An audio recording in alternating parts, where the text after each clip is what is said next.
Greg Georgaklis from Farmers to You. We're standing at the Lexington Farmers Market, so just for some ambiance. So tell us about your business. Well, I moved from the area. I was in Lexington for many years in the horticultural business. Oh, yeah. And moved up to Vermont and pretty quickly realized that the food up there was amazing.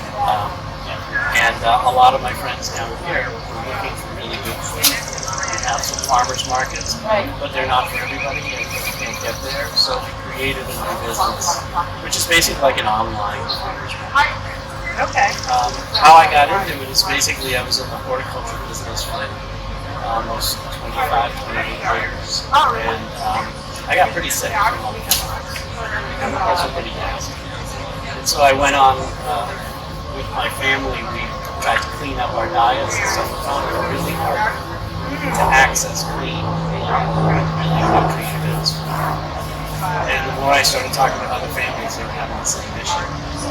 When I got to Vermont, interestingly, I started working with a whole bunch of farmers there on their business plans, sustainability plans. And they were frustrated because they didn't have access to the market. Vermont's tiny. Right. The population of Vermont is 600,000.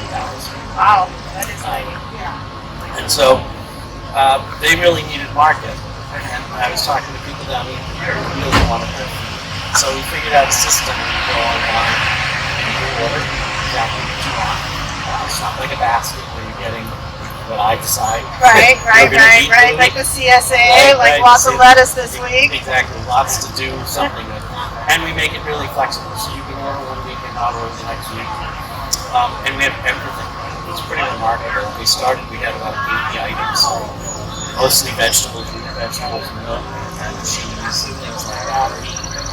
And now we've got 700, what we call it, probably 700 from Vermont farmers. That's awesome. And so you can pretty much eat fresh and local 12 months a year. You have to be seasonal. Right. Strawberries in the background. When strawberries come along, we joke with people, eat all the strawberries you can possibly ever eat. Right. Because when they go away, they're gone. Yeah, Right. the ones in the supermarket just don't have flavor. They look beautiful. Right. Because they're not grown in soil. They're all grown like a And so we're trying to source really nutrient-dense, mostly organic, very, very fresh food for families who really want to have that kind of food and don't have access to it. We always encourage people, you've got a good farmers market to support it. Right. That's the most important. Then if you don't have that, or you can't get to it, then use us. And the last resort is this. That's our goal. So we order the food online, then how do we get it? So we have a pickup site at the Waldorf School in Lexington. It's actually where I started the business. My kids went there. Right. And so we used all of our kids' parents as guinea pigs when we started. And then we also do home delivery. So you can get it. Yeah, you can get it delivered right to you. Wow. Okay. That's pretty convenient. It's once a week. Okay. Every week of the year. You go online. We send out an email that tells you all the new stuff this week. So we send a newsletter with lots of recipes and information. And then you order between Friday and Sunday at midnight. Sunday at midnight, whatever you put in your basket, that's your order. Okay. And then we deliver here on Thursday. We have other sites we deliver on Wednesday. And we do home delivery Wednesday, Thursday. Wow. Home delivery, that's pretty nice. Home delivery sites. Yeah, that is Put a nice. cooler out. Yeah. You get home from work, you take your groceries out. So I'm the person that sort of helped the Farmers to You at the beginning, except Amelia would always call me. She's like, you didn't pick up your food. I was like, oh, just leave it by the tree. I'll be by. Like I would always forget. So the whole home delivery thing. Well, we weren't out here early on. Yeah. So we didn't have another solution for people. Right. And yeah, it is hard. It's a busy life. The kids were smaller, Right. all that. It's like, But now we figured it out. So we have home delivery all over the place. We even go to the Cape. wow. And that's been great because people that say, oh no, I can't do it this summer. And then they realize you're delivered to them on the Cape. So how many farmers are you working with up in Vermont? We have about 140 farmers. There's a lot of amazing food. Yeah.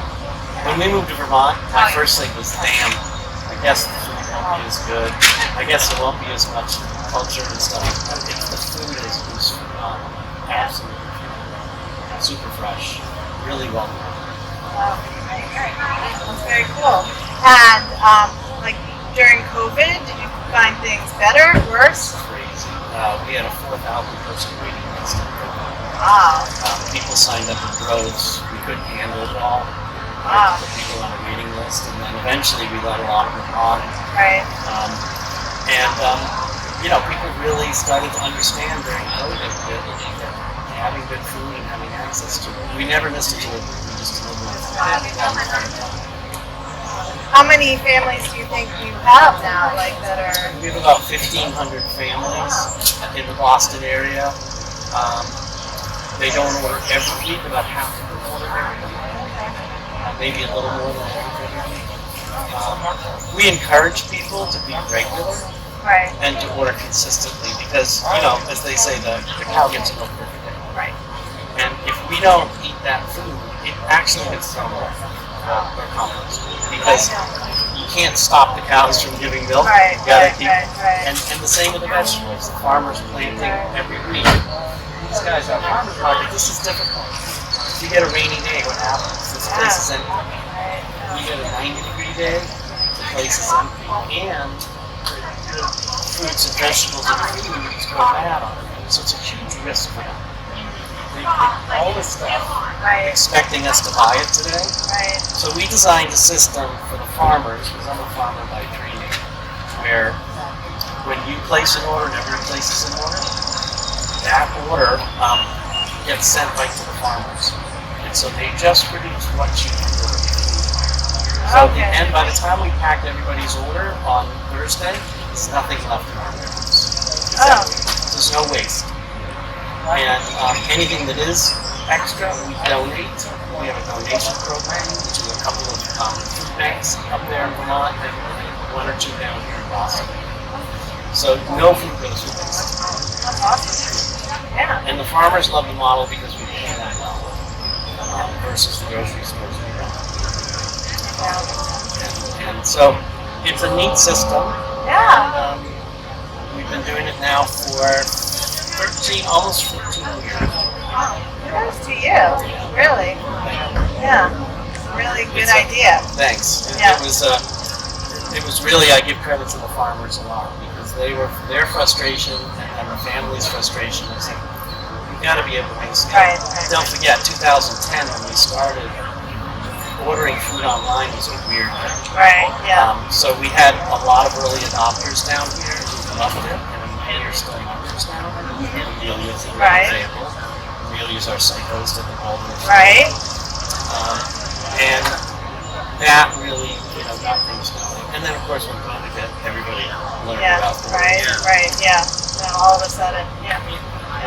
Great. Well, thank you so much for doing this. Really appreciate it. Thank you for doing this. Yeah. It's a wonderful way